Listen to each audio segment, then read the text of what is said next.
নমস্কার বন্ধুরা, আমি কমল। তো কতগুলো গাছের কথা বলি। তো গাছগুলোর নামগুলো লিখে দিয়েছি, প্রত্যেকটি গাছে কিন্তু নাম লিখে দিয়েছি। শুধু গাছের বিষয়গুলো নিয়ে একটু বলবো আর কি। যদি আপনারা মেনে চলেন তাহলে কিন্তু আপনাদের ভালো গাছ অবশ্যই হবে। তো সবসময় আমরা গাছ লাগাতে গেলে সবসময়ের জন্য ভালো চিন্তা করি যে গাছ লাগাবো, প্রচুর পরিমাণে ফুল টুল হবে। সেই জন্য গাছের যখন প্লাস্টিকটি খুব ছোট ছোট প্লাস্টিকের মধ্যে গাছ রোপণ করা থাকে, সেই গাছগুলো কিন্তু আপনারা ছোট্ট করে প্রথমত এই গাছের গোড়ায় যতটা মাটি রয়েছে এই পর্যন্ত গেড়ে দেন।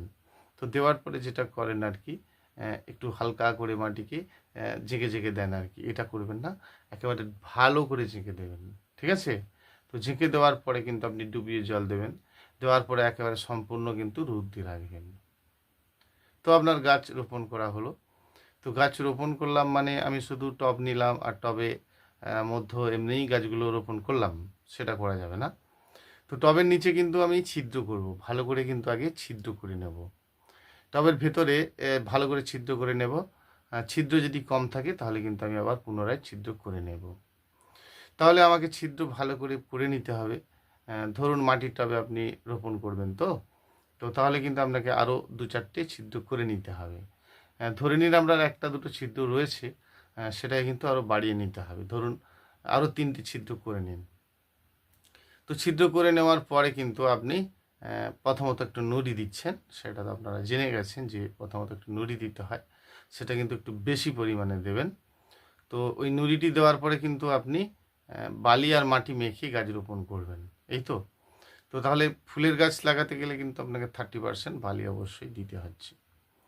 তো বালি যদি আপনি না দিয়ে ভার্মি কম্পোস্ট দেন, দিতে পারেন, তাহলে একটা সমস্যা আছে। তো গাছটি রোপণ করার বেশ কিছুদিন পর, বলুন ধরে নিন 1 বছরের মধ্যে কিন্তু আপনাকে ওই সাইটের যে ভার্মি কম্পোস্ট আবার ফেলে দিয়ে নতুনভাবে রোপণ করতে হবে। সেই জন্য আপনি ভার্মি কম্পোস্ট দিয়ে গাছ রোপণ করতে পারেন, কিন্তু মাঝে মধ্যে আপনাকে ওগুলো কিন্তু আবার ফেলে দিতে হবে। মানে সাইড থেকে টবের সাইডকে কিছুটা কমিয়ে দিলেন আর কি, স্ট্রেট করে কেটে নিয়ে ওগুলো আবার ঝেড়ে পুনরায় ওই টবে রোপণ করলেন। তো যখন আপনি পুনরায় রোপণ করছেন, তো সেই পুনরায় যখন আপনি টব থেকে খুলে আবার গাছটি রোপণ করছেন, তো ওপরে কিছু ডাল কেটে দেবেন আর কি, ওপর থেকে কিছুটা কিছুটা করে কেটে দেবেন। দেওয়ার পরে গাছটি রোপণ করছেন, তাহলে আপনার ঠিক আছে। খুব সহজ ব্যাপার। যদি আপনি মাটির সঙ্গে বালি মেখে রোপণ করেন তাহলে এত কিছু ঝামেলা নেই। সেক্ষেত্রেও কিন্তু আপনার গাছ বড় হলে আপনাকে টব খুলে পুনরায় রোপণ করতে হবে। তবে অনেক বিপদ মুক্ত হওয়া যাবে যদি আপনি প্লেন বালি মাটি করে গাছ রোপণ করেন। তো অনেকেই কি করেন, শুধু কোকোপিটের মধ্যে গাছ রোপণ করে দেন। তো কোকোপিটে গাছ যখন আপনি রোপণ করে দেন, তো সেটা কিন্তু 7 থেকে 8 মাসের বেশি ঠিক থাকবে না, কোকোপিটটা নষ্ট হয়ে যাবে। অতএব কোকোপিট আপনাকে কিন্তু আবার ফেলে দিতে হবে, এটা আপনাকে সবসময় জানতে হবে। তো এগুলো আমরা জেনে গেছি সাধারণ ব্যাপার, যে আমরা কোকোপিট দিয়ে গাছ লাগিয়েছি বা গাছ লাগানোর পরে আমার সুন্দর হয়েছে, পরবর্তী অবস্থায় সমস্যা টস্যা রয়েছে আর কি। তাহলে মেইন যে জিনিসগুলো রয়েছে, আমি গাছ রোপণ করেছি, সে আপনি বালি মাটি করে করুন বা মাটির সঙ্গে ভার্মি কম্পোস্ট দিন। তো গাছ আপনার রোপণ হয়ে গেল, গাছ বড় হলে এবার আপনি খাবার টাবার দেবেন আর কি। তো খাবার দেবেন মানে আপনি কি কি খাবার দেবেন এটা আপনাকে আগে জানতে হবে। তো অনেকের সমস্যা আছে কোথা থেকে কেমন খাবার দেবেন।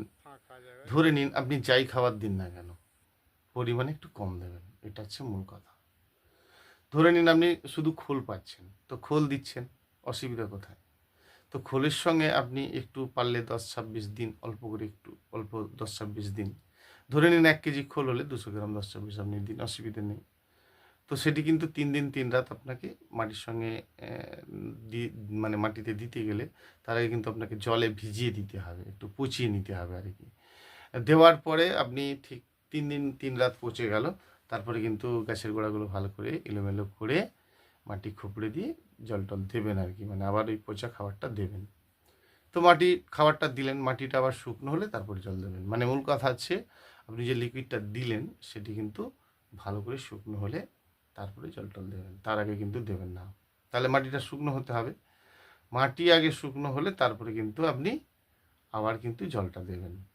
তাহলে আপনি লিকুইড খাবার যখন দিচ্ছেন, মাটিকে কিন্তু আগে এলোমেলো করে দিচ্ছেন। ধরুন আপনি এসব করতে পারলেন না, তাহলে ওই মশলাগুলো নিয়ে আসুন, ওর সঙ্গে কিছুটা মাটি, অল্প করে মাটি মেখে ফেলুন একসঙ্গে। তো মেখে ফেলার পরে আপনি কিন্তু ভালো করে ওই মশলাটার মধ্যে জলে ছিটে দিয়ে ভিজিয়ে দিন। ঠিক 6 থেকে 7 দিন পর ওইটি ব্যবহার করবেন, তাহলে কিন্তু আপনার আর সমস্যা হচ্ছে না। সেক্ষেত্রে আপনি উপরে টবের ধারে ধারে এমনিই দেবেন, ঠিক হবে, অসুবিধা কিছু নেই। এভাবেই করতে থাকবেন। প্রথমত গাছ রোপণ করুন, তারপরে কিন্তু আপনি মশলাটা 20 থেকে 21 দিন পর গাছের পাতা টাতা বেরোলে মশলা দেবেন। তার আগে কিন্তু দেবেন না। সবসময় পরিমাণে কম দিন, বারে বারে দিন, সেটা খুব সুন্দর হবে এবং ভালো হবে। আমরা অনেক কিছু করে ফেলি, সেই জন্য একটু সমস্যা হয়, আর কিছু নয়। ধরুন যাদের কাছে একদম ফুল টুল হচ্ছে না, খুব বৃদ্ধি হচ্ছে, গাছ খুব সুন্দর হয়ে গেছে, তাদের ক্ষেত্রে বলব, ধরে নিন আপনি 200 গ্রাম সুপার ফসফেট কিনুন আর 200 গ্রাম পটাশ কিনুন। এটা দোকানে গিয়ে বলুন, আপনাকে দেবে। আর না বুঝতে পারলে আমাকে ফোন করুন, ফোন নাম্বার 9609456194। তো এটা আমার নাম্বার, তো আপনি কল করে নেবেন। এই নাম্বারে আপনি কল করলে আপনার সঙ্গে কিন্তু কথা বলে নেব, বা আমি তো বলেই দিলাম সুপার ফসফেট 200 গ্রাম, পটাশ 200 গ্রাম, কারণ 200 গ্রামের নিচে দোকানদার দিতে চাইবে না, সেই জন্য 200 গ্রাম করে বললাম আর কি। তো আপনি একটা পাত্রে আপনার রেখে দিন, একটা জায়গার মধ্যে রেখে দিন। দেওয়ার পরে কিন্তু আপনি ওর থেকে অল্প করে, ধরুন একসঙ্গে মেখে নিলেন 1 চামচ, 4 চামচের 1 চামচের মতো নিলেন, ওই 1 চামচ নিয়ে আপনি আপনার টবের ধারে ধারে ধারে ধারে দিন। দেওয়ার পরে মাটিটাকে ভালো করে খুবড়ে দিন। দেওয়ার পরে কিন্তু আর জলটা দেবেন না। জল দেওয়ার থাকলে আপনি আগে ভালো করে জল দিয়ে দিন, তারপরে সুপার ফসফেট পটাশটি ধারে ধারে দিন। দেওয়ার পরে মাটিটি খুবড়ে দিন, একদিন পরে জল দিন। অল্প অল্প করে 2-1 বার দিতে থাকুন, দেখবেন আপনার গাছ ভর্তি ফুল হচ্ছে। গাছের হেলথ ভালো আছে, গাছে এমনিই ফুল হচ্ছে, তাহলে কিন্তু এটি আপনি একদমই দেবেন না। এটা সবসময় মাথায় রাখবেন। আমি আমার অনেক ভিডিওতেই কিন্তু এই ধরনের বলেছি। সেই জন্য আপনি গাছ রোপণ করতে গেলে এমনিই আপনি নর্মালিভাবে করুন। যদি মশলা কিনতে হয় তাহলে আপনি 6 রকম জৈব সার বলুন, যেমন ধরুন বনডাস্ট, নিমখোল, লেদার মিল 10-26, তারপরে হচ্ছে সুপার ফসফেট, পটাশ, সরিষার খোল, হ্যাঁ, এরকম সব মিলিয়ে আর কি, মিলিয়ে মিশিয়ে 6 রকম দোকানে বলবেন, আপনাকে 6 রকম জৈব সার দেবে। সাথে 2 রকম নাইট্রোজেন সার দিচ্ছেন, অসুবিধা নেই। দিয়ে 8 রকম করে নেবেন টোটাল। তো ওটার থেকে আপনি নিয়ে আসার পর ওর থেকে অল্প করে আপনি আপনার প্রয়োজন মতো যতটা রাখছেন সেটা ভিজিয়েও দিতে পারেন, আবার মাটির সঙ্গে মেখেও দিতে পারেন। দেওয়ার পরে কিন্তু দুটো প্রসেস বললাম কিভাবে আপনি মশলা দেবেন। যদি গাছের গোড়ায় এমনিই দিতে চান তাহলে আপনাকে ভালো করে আগে জল টল দিয়ে দিতে হবে, তারপরে মশলা টশলা দিচ্ছেন। এভাবে করতে থাকুন, আপনার গাছ কিন্তু খুব সুন্দর হবে। তবে কিন্তু ভুলবেন না যে টবের নিচে নুড়ি দিতে হবে, এটি অনেকে ভুলে যায় আর কি। তো সেটা একটা পরবর্তী অবস্থায় সমস্যা হয়, সেই জন্য ভুলবেন না, টবের নিচে কিন্তু আপনি নুড়িটা অবশ্যই দেবেন। টবের নিচে যদি আপনি নুড়িটা দিয়ে দেন তাহলে কিন্তু আপনার সমস্যা হবে না, মানে নিকাশি ব্যবস্থা যদি ক্লিয়ার থাকে তাহলে কিন্তু কোনো সমস্যা হবে না। এই পর্যন্তই বন্ধুরা, এইভাবেই করুন, জানবেন আপনার গাছ অবশ্যই ভালো হবে। নমস্কার বন্ধুরা, ভালো থাকবেন। সকল প্রজাতির সকল ধরনের গাছ পাবেন, অবশ্যই ভালো থাকবেন।